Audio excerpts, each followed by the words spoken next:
சைனாவை சேர்ந்த லபூபுன்னு ஒரு டாய் இப்போ குளோபல் லெவலில் ட்ரெண்ட் ஆகி இந்த இயர் மட்டும் அதோட ப்ராஃபிட் 350% இன்க்ரீஸ் ஆயிருக்கான். அதை பற்றி பார்ப்போம். இப்போ ரீசெண்ட் டைமில் பார்த்தோன்னா எல்லா celebrity, football players, Insta models அவங்க எல்லார் பேக்லேயும் பார்த்தோன்னா ஒரு கீ செயின் தொங்கும். நார்மலாக நம்ம எல்லார் பேக்லேயும் கீ செயின் இருக்கும். ஆனால் இவங்க எல்லாரும் பார்த்தா சிம்லராக ஒரே கீ செயின் தான் போட்டிருக்காங்க.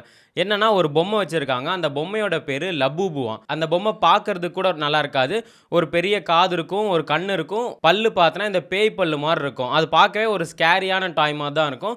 ஆனால் அது பார்த்தோன்னா இப்போ வேர்ல்டு ஃபுல்லாக ஃபேமஸ் ஆகி அதுக்கு டிமாண்டே இருக்குது. அந்த அளவுக்கு அது வந்து பிரபலமாயிருக்கு. இந்த லபூபு உருவானதுக்கு ரீசனே பார்த்தோன்னா இந்த கசிங் லங்ஸ்ன்ற ஒரு ஆர்டிஸ்ட் தான். அவரோட ஃபேண்டசி யூனிவர்ஸில் இந்த மாதிரி நிறைய கேரக்டர்ஸ்லாம் வச்சு மான்ஸ்டர்னு ஒரு சீரீஸ் மாதிரி அவர் வரைஞ்சிருந்தாரு. அதுலேருந்து இன்ஸ்பயர் ஆயிருந்தா இந்த லபூபுன்ற டாயை அவங்க உருவாக்கியிருக்காங்க. 2019 தான் இந்த கசிங் லங் வந்து பாப் மார்ட்னு ஒரு கம்பெனி, சைனாவில் ஃபேமஸான ஒரு பாப் மார்ட்னு ஒரு கம்பெனி கூட கொலாபரேட் பண்ணி தான் ஃபர்ஸ்ட் இந்த லபூபுன்ற ஒரு டாயை வந்து ரிலீஸ் பண்ணுறாங்க. இந்த பாப் மார்ட்ன்றவங்க ஆரம்ப காலத்தில் வந்து எல்லா வகையான டாய்ஸும் வித்துட்டு இருந்தாங்க. மார்வல்ஸ் அந்த மாதிரிலாம் கூட வித்துட்டு இருந்தாங்க. அப்புறம் அதோட சிஇஓ வந்து பயங்கர ஸ்மார்ட்டான ஆள். அவர் தான் டிசைட் பண்ணுறாரு, இந்த மாதிரி நம்ம முடிஞ்ச அளவுக்கு எக்ஸ்க்ளூசிவ் கண்டென்ட் பண்ணோன்ட்டு வேர்ல்டில் இருக்க நிறைய ஆர்டிஸ்ட் கூட பேசுகிறாங்க. இவர்கிட்ட, அப்புறம் யூஎஸ்ஏ, அதுக்கப்புறம் சிங்கப்பூர், அந்த மாதிரி நிறைய ஆர்டிஸ்ட் கிட்ட பேசி அவங்கவுங்க வச்சிருக்க கேரக்டர்ஸில் பொம்மை ரிலீஸ் பண்ண ஆரம்பிக்கிறாங்க. அதே மாதிரி நிறைய அவங்க ஹிட்டான ப்ராடக்ட்ஸ் எல்லாமே மிஸ்ட்ரி பாக்ஸ் தான். இந்த டாயுமே பார்த்தோன்னா அவங்க அந்த மிஸ்ட்ரி பாக்ஸ் ஐடியாவில் தான் விற்றுருக்காங்க. ஸோ அதனால தான் இது கிளிக்கே ஆயிருக்கு. அவங்க நிறைய வீடியோஸ்லாம் போட்டிருக்காங்க. இந்த வாங்கின கஸ்டமர்ஸ்லாம் வீடியோ போட்டிருக்காங்க. அவங்க எப்படி பார்த்தோன்னா ஒரு பேக் ஆஃப் 6 வாங்கியிருக்காங்க. இந்த டாய் வந்து பூஸ்ட் ஆனதுக்கு ரீசனே பார்த்தோன்னா நம்ம வாங்குகிற டாய் என்னன்னு நமக்கு தெரியாது. ஒரு நார்மல் பேக்கிங் மாதிரி இருக்கும். நம்ம ஓப்பன் பண்ணி பார்த்தா மட்டும்தான் தெரியும் நமக்கு என்ன கலர் டாய், என்ன தீமில் நமக்கு டாய் கிடச்சிருக்குன்னே. அதுதான் இதோட ப்ளஸ் பாயிண்ட்னே சொல்கிறாங்க. யூடியூப்பில் கூட நிறைய பேர் வாங்கின கஸ்டமர்ஸ்லாம் வீடியோ போட்டிருக்காங்க. என்னென்னு பார்த்தோன்னா அவங்க ஒரு பேக் ஆஃப் 6 மாதிரி வாங்கி அன்பாக்ஸ் மாதிரி பண்ணுறாங்க. அதில் பார்த்தோன்னா ஒரு 6 டாயில் 4 டாய் டிஃப்ரெண்ட்டாக இருக்குது, 2 டாய் சேம் டாயாகவே இருக்குது. அதுவே அவங்க எடுத்துகிட்டு ஓ ஐ காட் த சேம் டாய் அப்படின்ற மாதிரி சொல்கிறாங்க. இதனாலே பார்த்தோன்னா நிறைய பேருக்கு க்யூரியாசிட்டி ஆகிடுச்சு. நமக்கே இங்கெல்லாம் பார்த்தோன்னா நிறைய இந்த கடையில் 5 ரூபா கிஃப்ட் ஷாப்புன்னு சொல்லிட்டு ஒரு பாக்ஸ் மாதிரி விற்பாங்க.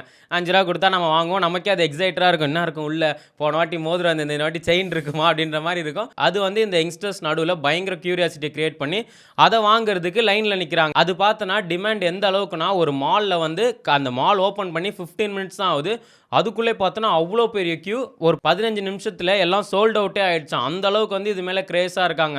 இதை எப்படியாவது வாங்கிடணும்னு. இப்போ ஃபாரின்லலாம் வந்து இப்போ புதுசாக ஒரு கடை திறக்கிறது அப்படிலாம் புதுசாக ஏதோ ஒரு ப்ராடக்ட் லான்ச் பண்ணுறாங்கன்னா யார் போய் ஃபஸ்ட்டு வாங்குறாங்கன்றது ஒரு பெரிய விஷயம் மாதிரி இருக்காங்கலாம். நிறையா நம்ம இந்த கடை ஓப்பனிங்கு, புது ப்ராடக்ட் லான்ச், இப்போ ஐஃபோன் லான்ச் அந்த மாதிரிலாம் பார்த்தோன்னா நைட்டு 2 மணிலேருந்து டென்ட் அடித்து அவங்க உட்காந்துருப்பானுங்க. யாரா நீங்கள் இவ்வளோ வெறியாக இருக்கீங்க அப்படின்ற மாதிரி இருக்கும். அதே மாதிரி ஃபஸ்ட்டு வரவங்களுக்கு ஏதோ ஆஃபர்ஸும் கொடுக்குறாங்க. அதனால இதை நிறைய யூடியூபர்ஸ்லாம் வந்து ஒரு 2 மணிக்கு 1 மணிக்கெலாம் போய் டென்ட் எடுத்து அங்கே தங்கிட்டு ஃபஸ்ட்டாக போயிட்டு அந்த ப்ராடக்ட்டை வாங்கணும். இப்போ ஐஃபோன்னா அந்த டிம் குக் அங்கே இருப்பார், அவரை போய் மீட் பண்ணணும் அப்படின்ற மாதிரி அது ஒரு கல்ச்சர் மாதிரி ஆகிட்டு இருக்காங்களாம். இந்த டாயோட டிமாண்ட் எந்த அளவுக்கு இருக்குன்னா அந்த கம்பெனியை வந்து சேலை கொஞ்ச நாளைக்கு ஸ்டாப் பண்ணியிருந்தாங்களாம். எங்ககிட்ட வந்து புது டாய்ஸ் இல்லை, ரீஸ்டாக் பண்ணுற வரைக்கும் வெயிட் பண்ணுங்கன்னு. இது வந்து இந்த பிளாக் மார்க்கெட்டுக்குலாம் யூஸ்ஃபுல் ஆகிடுச்சு. அவங்க என்ன பண்ணுறாங்கன்னா இந்த லபூபு டாயை வந்து பிளாக் மார்க்கெட்டில் விற்கிறது. இப்போ $30 டாயை பார்த்தோன்னா ஒரு $150 விற்கிறாங்க. அதே மாதிரி வேற ஒரு ஃபேக் பிராண்டே விட ஆரம்பிச்சிட்டாங்க. லபூபு வாங்க முடியும்னா வாங்க லஃபூஃபூஸ் வாங்கிக்கோங்க அப்படின்ற மாதிரி நிறைய ஃபேக் பிராண்டே விட ஆரம்பிச்சிட்டாங்க. இப்போ ரீசெண்டாக கூட இந்த இந்தியன் ஆக்டர்ஸ் அனன்யா பாண்டி போட்டிருந்தாங்க. அவங்க பேக்கில் பார்த்தோன்னா இந்த லபூபூஸோட ஒரே ஒரு லஃபூஃபூஸ் டாய் போட்டிருந்தாங்களாம். அதில் நிறைய இன்ஸ்டாலலாம் எல்லாம் போட்டிருந்தாங்க. இல்லை இது லபூபு இல்லை லஃபூஃபூஸ்னு. அதுக்கு அவங்க சொல்லியிருந்தாங்க, ஆமாம் என் ஃப்ரெண்டு வந்து ஒரு 1000 டாய்ஸை வாங்கி இங்கே சேல் பண்ணலான்னு பார்த்தா லபூபூஸ்க்கு பதில் லஃபூஃபு தான் டெலிவரி ஆயிடுச்சு. அதனால் நான் அதை எடுத்து மாட்டிகிட்டு இருக்கேன் அப்படின்ற மாதிரி சொன்னாங்க. இந்த டாயில் ஒன்றும் அந்தளவுக்கு பெருசாக இருக்காது, அது பார்க்குறதுக்கும் க்யூட்டாக இருக்காது, பார்க்குறதுக்கே கொடுமையாக தான் இருக்கும். அது பேரே வந்து மான்ஸ்டர் தான். ஆனாலும் இந்த அளவுக்கு மார்க்கெட்டிங் வச்சு ஒரு ஹைப் கிரியேட் பண்ணியிருக்காங்க. அதோட மேக்கிங் ப்ரைஸே வந்து $10 சொல்கிறாங்க. அதை வந்து அந்த கம்பெனி $16 விற்கிறாங்க. ரீட்டெயில்காரன் வந்து அது $30 $40 விற்கிறான்.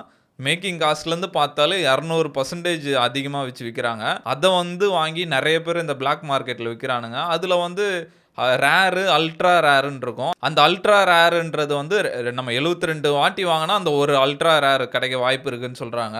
அத வந்து பிளாக் மார்க்கெட்ல $1000க்குலாம் வித்துட்டு இருக்கானுங்க. அந்த அளவுக்கு கிரேசியா அத வாங்குறானுங்க. அதே மாரி இந்த டாய ஆக்ஷன்லயும் விடுறாங்க. எவ்வளோ வரைக்கும் போகுதுன்னா, $150,000 வரைக்கும் விடுறாங்க. ஏகத்தவிர இந்தியா ரேட் படி பார்த்தோன்னா 1,00,00,000 அத கூட வாங்குறதுக்கு ஆள் இருக்காங்க. அந்த அளவுக்கு இந்த டாய் வந்து இப்ப டிமாண்டா போயிட்டு இருக்கு. அதனால பார்த்தோன்னா, இந்த கம்பெனியோட ஷேர் இந்த இயர் மட்டும் 350% வரைக்கும் ப்ராஃபிட் வந்திருக்குன்றாங்க.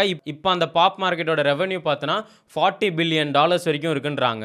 இந்த டாய் வந்து 2019ல இருந்தே லான்ச் பண்ண ஆரம்பிச்சுட்டாங்க. ஆனா இப்ப ரீசன்ட் டைம்ஸ்ல தான் இது பூம் ஆயிருக்கு. மெயின் ரீசன் என்னன்னா, இந்த சோஷியல் மீடியா தான். இத வாங்கி அன்பாக்ஸ் பண்ற வீடியோ, அந்த பேக்ல போட்டுட்டு எல்லா செலிபிரிட்டீஸும் பார்த்தோன்னா, அவங்க பேக்ல இந்த டாய மாட்டிட்டு இருக்க மாரி ஃபோட்டோஸ் வருது. அதனாலே இதுக்கு டிமாண்டும் ஆனனால, இப்ப அந்த கம்பெனி வந்து லாபம் ஆயிட்டு இருக்கு. இப்ப ரீசென்ட்டா விம்பிள்டன்ல கூட இந்த ஊர்வஷி ரவுட்டெல்லாம் இருப்பாங்களே, அவங்க கூட அந்த பேக்ல அந்த டாய போட்டுட்டு போஸ் குடுக்குற மாரி ஃபோட்டோஸ்லாம் வந்திருந்தது. மெயினா டாய்ஸ்னாலே இந்த கிட்ஸ் தான் அட்ராக்ட் ஆவாங்க. ஆனா இப்ப பார்த்தோன்னா, இந்த ஜென்சி, மில்லேனியல்ஸ் இவங்கலாம் தான் அட்ராக்ட் ஆயிட்டு இருக்காங்க. இந்த கம்பெனி சக்சஸ் ஆனதுக்கு ஸ்ட்ராட்டஜி என்ன சொல்றாங்கன்னா, அந்த மார்க்கெட்டிங் தான். அந்த பிளைண்ட் பாக்ஸ் தான் சொல்றாங்க. அதே மாரி இப்ப ரீசென்ட்டா நம்ம ஊர்ல கூட பார்த்தோன்னா, இந்த கிண்டர் ஜாய் ஹாரி பாட்டர் எடிஷன்ல விட்டாங்க. அது பார்த்தோன்னா பயங்கர சக்சஸ்ஃபுல். இது எவனுக்குமே கிடைக்கல. Kinder Joy Harry Potter edition கடையில போய் கேட்டா, இல்ல சார் நார்மல் தான் இருக்கு, நார்மல் தான் இருக்குன்னு. அது எந்த அளவுக்கு அவங்களுக்கு சோல்ட் அவுட் ஆயிருக்குன்னா, அவங்க லான்ச் பண்ணி 10 மில்லியன் யூனிட் வந்து சோல்ட் ஆயிருக்கு.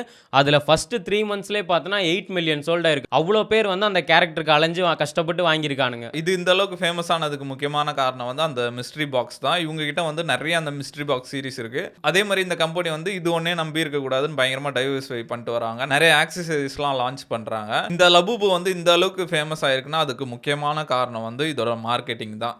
ஏன்னா இந்த டாய்ல ஒண்ணுமே இல்ல. அது நார்மல் டாய் தான். $10 டாய் இவ்ளோ விக்கிறாங்கன்னா, அந்த மார்க்கெட்டிங் தான். எப்படி மார்க்கெட்டிங் பண்றாங்கன்னு சொல்றேன். இது வந்து இந்த பிசினஸ் ஓனர்ஸ்க்குலாம் நல்லா ஹெல்ப்ஃபுல்லா இருக்கும்னு நெனைக்கிறேன்.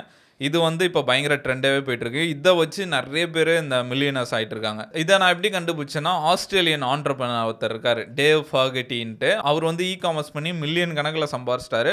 அவர் வந்து நான் பணம் நெறைய சம்பாரிச்சிட்டேன். எனக்கு இந்த கோர்ஸ் செல் பண்றதெல்லாம் இன்ட்ரெஸ்ட் இல்ல. நான் ஃப்ரீயா தரேன். நீங்க பார்த்து தெரிஞ்சு கத்துக்கோங்க. எனக்கும் நெறைய மில்லியனர்ஸ்லாம் உருவாகணும்னு ஆசை தான் அப்படின்ற மாரி எப்படி அவர் பண்ணாருன்னு சொன்னாரு. எப்படி பண்றாங்கன்னா, ஒரு நல்ல ப்ராடக்ட். அவர் வந்து இந்த கம்ஃபர்ட் ஹூட்டின்னு ஒண்ணு பண்ணாரு. அது பார்க்கறதுக்கே செம்ம சாஃப்ட்டா இருக்கும் ஹூட்டி.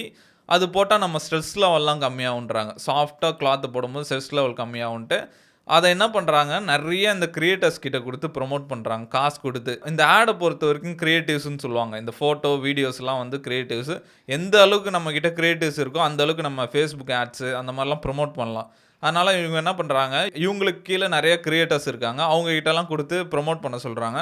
அதே தான் இந்த லபூபு பார்த்தாலும் நம்மளுக்கே தெரியும். நெறைய பேர் உட்காந்து ஓப்பன் பண்ணிட்டு இருப்பானுங்க. ரெகுலரா போட்டுட்டு இருப்பானுங்க. இவ்வளோ பில்லியன் கணக்குல காசு வச்சிருக்கானுங்க. கண்டிப்பா அவங்களால ப்ரமோட் பண்ண முடியும். அத வந்து இந்த கீழ இருக்க கிரியேட்டர்ஸ வச்சு ப்ரமோட் பண்றானுங்க. நல்ல ஒரு 30,000 கிரியேட்டர்ஸ் கிட்ட இருப்பாங்க. ஒரு மாசத்துக்கு அவனுங்க 10 வீடியோ, 20 வீடியோன்னு போடுவாங்க. அப்போ எவ்வளோ வீடியோஸ் இருக்கும். எல்லாருக்கும் காசு போயிட்டு இருக்கும். அவனுங்க வீடியோஸ் பண்ணி போட்டுட்டே இருப்பானுங்க. இவனுங்க வந்து அத பூஸ்ட் பண்ணிட்டே இருப்பானுங்க. நம்மளுக்கு இப்போ இன்டர்நெட்ல பார்க்கும்போது எங்க பார்த்தாலும் என்னடா லபூபுவா இருக்குன்ற மாரி, அது நம்ம நார்மல் பர்சன்லேருந்து செலிபிரிட்டிஸ் வரைக்கும் அத பார்க்க ஆரம்பிச்சு, என்னடா செம்மையா இருக்கு நம்ம ஒண்ணு வாங்கி போடுவோன்ட்டு அவங்கலாம் போட ஆரம்பிச்சாங்க. ஃபர்ஸ்ட் ரியானா போட்டாங்க. ரியானா போட்டதுக்கு அப்புறம் தான் அது பயங்கர பீக் ஆயிடுச்சு. அதுக்கப்புறம் அது வேர்ல்ட் லெவல்ல ஃபேமஸ் ஆயிடுச்சு. இந்த அளவுக்கு ரீச் ஆயிருக்குன்னா, அதுக்கு முக்கியமான காரணம் வந்து இந்த சோஷியல் மீடியா மார்க்கெட்டிங் தான். இவங்களுக்கு கீழ வந்து நெறைய கிரியேட்டர்ஸ் இருக்காங்க. அவங்களுக்கெல்லாம் அந்த அவங்களுக்கெல்லாம் குடுத்துருவாங்க. இத வச்சு ப்ரமோட் பண்ணுங்கன்ட்டு. அவங்க ரெகுலரா ப்ரமோட் பண்ணி வீடியோஸ் போட்டுட்டே இருக்காங்க. அவங்களும் நல்லா சம்பாரிக்கிறாங்க. இவங்களும் பில்லியன் கணக்குல சம்பாதிச்சுட்டு இருக்கானுங்க. இந்த மாடல வச்சு தான் நெறைய பேர் மில்லியனர்ஸ் ஆயிட்டு இருக்காங்க. இதுதான் இப்ப எல்லாருமே பண்றாங்க. நம்மளே இப்போ ஒரு Instagram ரீல்லாம் ஓப்பன் பண்ணா, இந்த கடைக்கு வாங்க, இது ஆஃபர் இருக்கு, அது ஆஃபர் இருக்குன்னோனே நமக்கே ஒரு கட்டத்துக்கு மேல ஒருவேளை நான் உண்மையிலே நல்லா இருக்குமோ, அதுக்கப்புறம் போய் சாப்பிட்டா தான், அடா பாவி ரீல பார்த்து வந்து ஏமாந்துட்டோமேடான்ற மாரி நமக்கே ஃபீல் ஆகும். இப்ப இந்த லபூபு டாய் நம்ம இந்தியால கூட வாங்க முடியும். நமக்கே பார்த்தோன்னா Flipkart, Amazonலாம் இருக்கு. இன்னும் ஒரு 500லேருந்து 700 வரைக்கும் இருக்கு. ஆனா அது ஒரிஜினல் லபூபுவான்லாம் நமக்கு தெரியல. அப்புறம் ரிட்டர்ன் போடுறது கஷ்டமாயிடும். நீங்க இந்த லபூபு டாய பத்தி என்ன நினைக்கிறீங்க? உங்களுக்கு புடிச்ச டாய் என்னன்னு இந்த கமெண்ட்ல சொல்லுங்க.